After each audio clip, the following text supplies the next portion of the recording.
I asked fans to ask me questions about the movie. Yeah. I didn't see it. So these are some of the questions they asked me. So I'm going to ask a couple of them. Come on, shoot. Did that really happen? Did y'all put Bobby out the group on the bus, out the band, on the bus? Did it happen from the bus or the decision? No, that didn't happen that didn't happen like that. That's what it showed in the movie. That wasn't in the movie like that. What are they talking about? They said y'all put him out. Y'all decided to put him out the group while y'all was on the bus. The decision. No. The decision made on the bus while they was driving. No. Okay. No, I believe there was a time where we were sat down and were asked individually, we got to make a decision, man. He's going to pretty much F up the group's image. Y'all going to go out here and something's going to be our front news soon where all of y'all going to go down, or y'all need to let him go do his thing.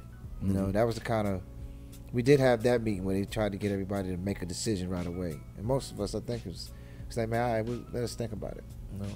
Okay. This is a serious decision. Okay, makes sense. This is about your Brooke Payne. In the movie, did they get in front of Brooke Payne's car and start singing and dancing to get him to manage them? Ronnie wasn't in the group yet. It was similar to that. It was very similar to that scene. I remember going to Brooke's house. It was an alley that was similar to that alley. Okay. And us just trying to get his attention, letting him know we were a group.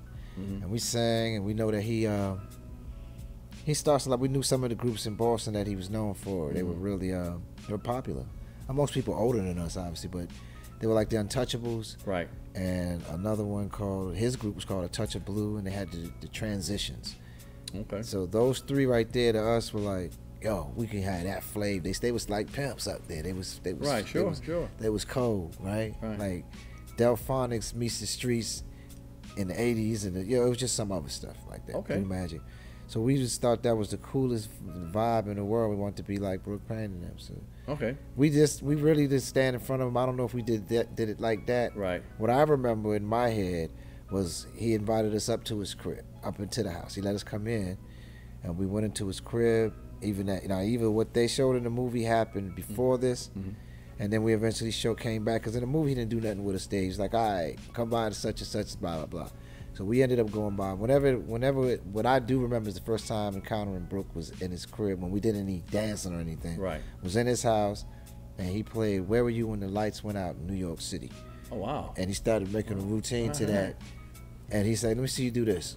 And so we started following behind him, and he was like, "All right, do this," and he started building a routine for that song for us, and that's what we would come by there and practice until we ended up merging him with our current manager, Travis Gresham at the time, which I miss dearly, man. The way Travis' whole thing got pushed away, or how he ended up out of the camp or the family, was just it was just touching. It's one of them things back in the day. We didn't even address that in the movie.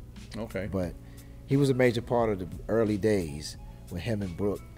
They were kind of managing it together. Brooke was the choreographer first, and Travis was the manager when we first started doing all this stuff. Okay. Before I ask one more question on this, the movie, did y'all get put input? Were you allowed to put input a little bit? Say this, that, and you did get your input in there. Yeah, all those stories was directly from the group members.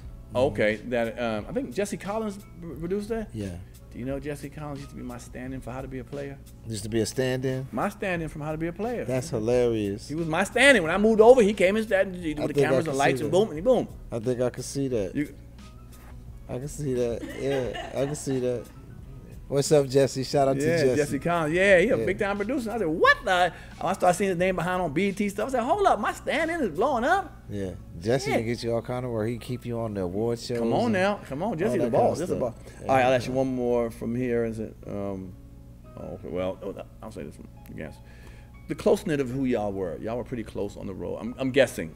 Y'all are very close. What's his name? Ricky and his wife went on Vlad TV and talked about having a drug problem. You didn't see that? Y'all didn't notice that at all? Not at all. Not initially. Be that close? Not at all. Wow. Because we're close. Excuse me, we're close, but when it's time to go, once we finish doing what we got to do as a group, everybody's into their own worlds. So it's not like we're on the phone every day and this, that, and the other. We'll do a tour that lasts. That's just back in the days. Our early tours was long, so we'd be on the tour.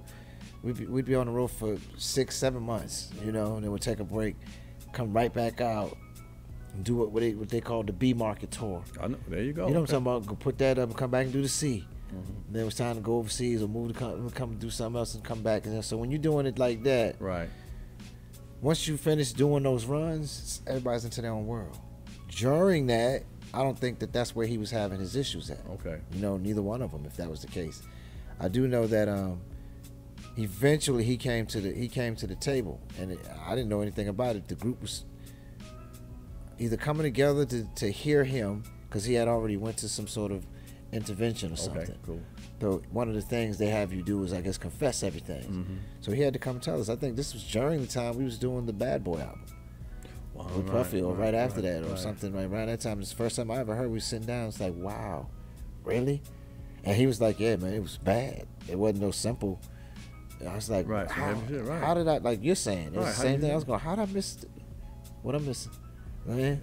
But that's my brother. Oh, of course. And we all came, you know, we were there for the whatever needs to be done. Right, sure. To get back on track. You know, so. I met him a couple of times in L.A. Really cool guy, you know, really cool guy. Sometimes you don't know what people have, what demons, you know, they have. You just be surprised, you know what I'm saying? Like, wow, I didn't know that. It's funny because I'm behind the scenes a lot of times. People tell me about certain people. I like so-and-so. Is that person so-and-so? I'm like, boy, you know, behind the scenes is a little different, you know, a little different, you know. I tried to shit on nobody. I'm like, okay, a little different, though, a little different. Turn me up a little bit, turn me up a little bit. If you like that clip, hit the subscribe button or the notification bell. In fact, why don't you hit both of them?